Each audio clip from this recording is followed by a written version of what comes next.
Hi, my name's Dee and welcome to Sunchild Tarot. Now this is a general reading taking in the effects of the total eclipse. Now this is a fairly big event compared to some of the events that have happened in 2020. It's not an enormous event, but it is setting the stage for an enormous event with the great or grand conjunction of Jupiter and Saturn coming up on the solstice.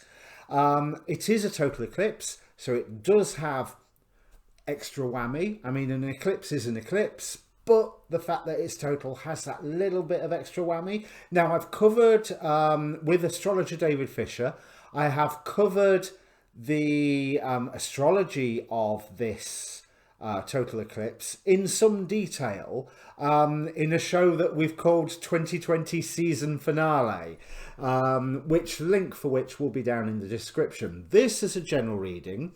I am looking at the energies, but I am looking for your sign. It's the same intro for everybody, timestamp as normal. So what's your sun, your moon, your rising? This I'm using oracle cards rather than a tarot Celtic cross this time, because this is a time for setting priorities. This is a time for working out how to manifest the next timeline that you want once we have the grand conjunction cycle change into the air signs. You either know what that means or it doesn't, but basically December the 21st, really big aspect coming up, sets the stage for the next 20 years and for the next 200 years and quite possibly 800 years, again refer to the 27 grand season finale. But what I will cover is the angels and demons that are looking after this. We have Michael, who represents, fertility, fruitfulness, unity. So there is a push towards coming together. And also what we set into motion now will hopefully get bigger. Now that has a good side and a bad side, because the two Goetic spirits that rule this decan, we have Renove, who is a favourite of mine. Astrologically, he can represent slavery, but magically, Renove is, I feel like I'm being rude, but he's hideously ugly and absolutely and utterly charming. You've heard me talk about him before if you've watched my readings before. He was a demon that went around the medieval world spreading peace and diplomacy wherever he went. You know, so he shows that no matter what the obstacle is, i.e. the hideous ugliness, it can be overcome by his charmingness. That a solution can always be found. Now, he rules this, if I remember correctly, by day. Let me just double check that. I'm sure it's by day. Yes, and by night, then Andras is the Goetic spirit in charge of that decan. Now, Andras astrologically, I'm sorry, I'm saying it with that little roll of the R because his name reminds me so much of Zathras of Babylon 5. But Andras astrologically represents folly. So it means that we are called upon to take great thought in what we are planning to do, because whatever plans we set into motion will be fruitful. Andras also is a warmonger spirit. He enjoys bloodshed for the sake of it. So you have that really obvious choice. Unity, as represented by Michael and Renove, or division, as represented by Andras. So whatever you're doing, I would say it's a good idea to make sure that your plan involves people coming together rather than drawing a battle line and go in charge. You know, there's because that will help set up, either way will help set up the energies ready for that Jupiter-Saturn conjunction. As I say, I discussed it a lot further in the 2020 grand season finale. So, season finale, sorry, no grand about it. So general reading rules apply. It's not really a predictive reading. I'll be using tarot to clarify the oracle cards.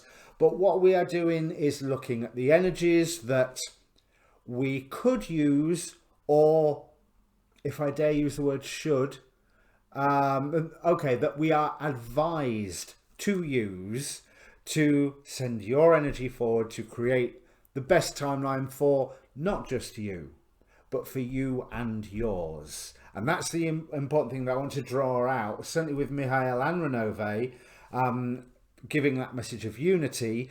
This is not just for you, this is for you and yours. What you set into motion now affects more than just you. No shit, Sherlock. So, what's your sun, your moon, and your rising sign? There's a link in the description down below, one for the season finale, but two for the Facebook page for this group. I put these videos up. I put the astrology weather forecast style videos that I watch up, because I try and make it a bit of a one-stop shop. And it's got its own inbox, so if you want to contact me for a personal reading, that's one of the best ways to do it. Well, it's the best way to do it. Also down there's a Linktree link that will give you my Twitter, my Tumblr, and all the various different paths that you can take to contact me. But Facebook's the best bet, really. It gets checked the most often, or even better, my phone tells me what's going on.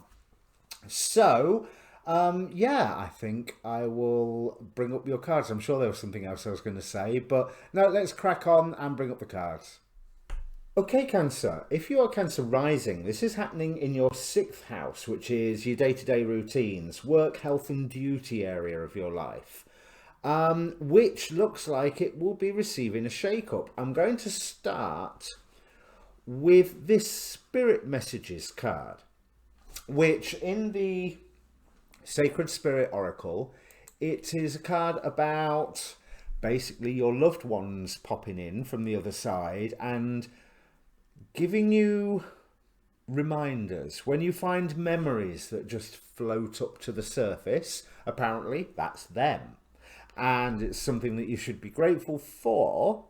Either way, you know, good memories or bad, it's something that you should be grateful for, because it takes a lot of energy for them to get here. And this is clarified here by the 6 of Cups, 6 of Vessels, the Nostalgia card.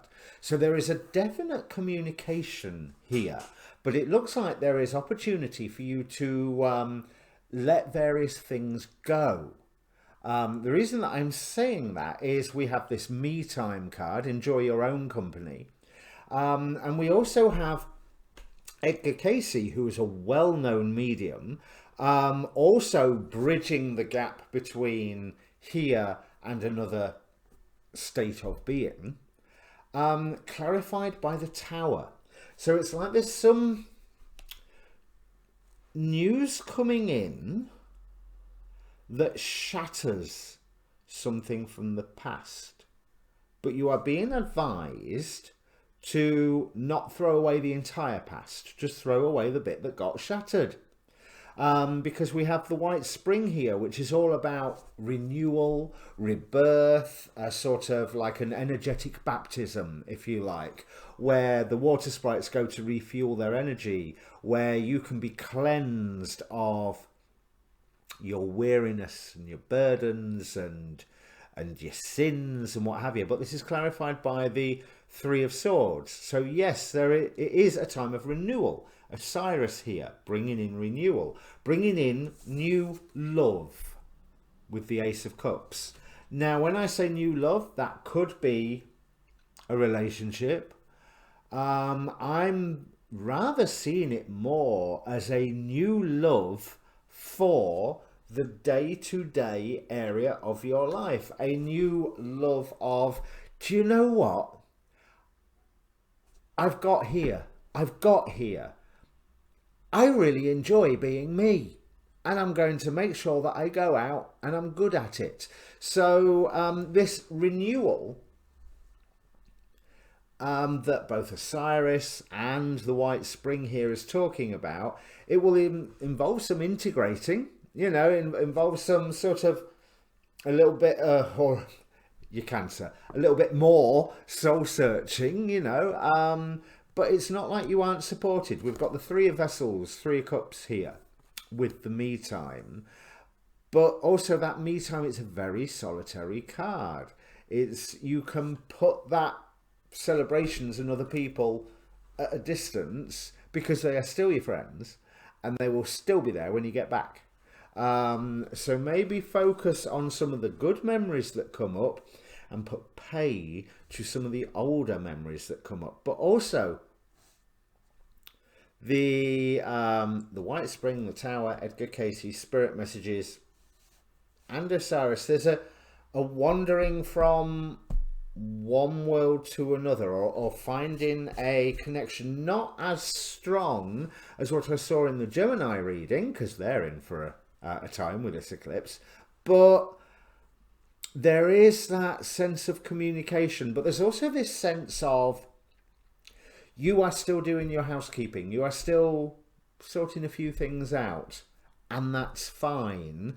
Here is where, under the full moon, because a total eclipse is, when all said and done, a full moon, you are bringing this process to completion, and it is opening up new realms for you. Renewal, Ace of Vessels, White Spring, but it's also enabling you that when you start this new thing, you're not throwing the baby out with the bathwater, which is what I've said already. And also with the Spirit Messages, the hummingbird, its wings flap tremendously fast, but it glides along. And the hummingbird, ironically, is saying to us, there is no hurry. There is no hurry here. There's no pressure here. Let the memories and let the whatever it is that's being brought to your attention unfold as it will. But with Edgar Cayce, Osiris, there is the seeds of a beautiful transformation here. And the first step is finding this new love. And as I say, I think this new love is for just the day-to-day existence of your life. It's not even necessarily a new dream, a new hobby, a new passion, a new interest, a new lover. It's just a wake up in the morning and, hey, look, I'm still me.